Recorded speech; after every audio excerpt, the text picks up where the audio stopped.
خير عليكم وصباح التيسير، وهاد المرة مع روتيني اليومي مع مجموعة اوبتيمالز ايفن اوت، مجموعة غنية عن التعريف، مجموعة اللي كتحقق واحد النسبة عالية وكبيرة ديال المبيعات.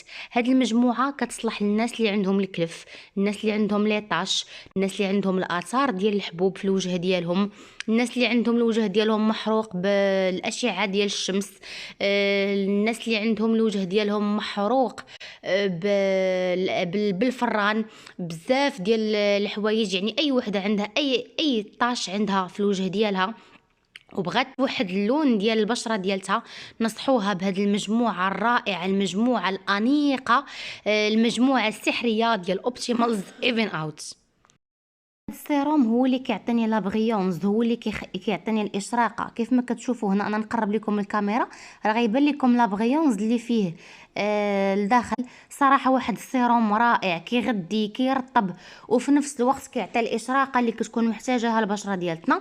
عندنا كذلك هنا الكريم ديال النهار، هذا راه كريم ديال النهار، فيه حتى هو عامل حمايه من الشمس، زائد انه فيه بزاف ديال لي فيتامين اللي كيغذيو ليا البشره ديالتي، وفي نفس الوقت كيوحد اللون ديال البشره وكيصفيها.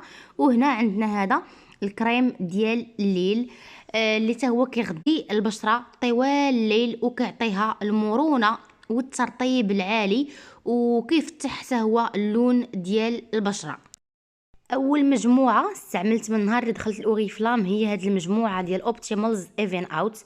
كان عندي مشكل ديال ليطاش ديال الشمس، يعني انا بحكم انني كنستعمل الفولار، تحت من الفولار عندي بلاصه بيضاء، والفوق يعني البلاصه اللي كتبان للشمس عندي بلاصه يعني اللون ماشي بحال هذه. وحدت لي اللون ديال البشره ديالتي، صفات لي الوجه ديالي، وحيدت لي كاع لي طاش اللي عندي في الوجه ديالي. مجموعه اللي كتكون لينا من 6 ديال المنتجات، فيها لو جيل نيتوايون، فيها هاد ديماكيون اولا هاد المنشط اللي كيحيد البقايا ديال الاوساخ اللي كتكون عالقه لنا في البشره ديالتنا.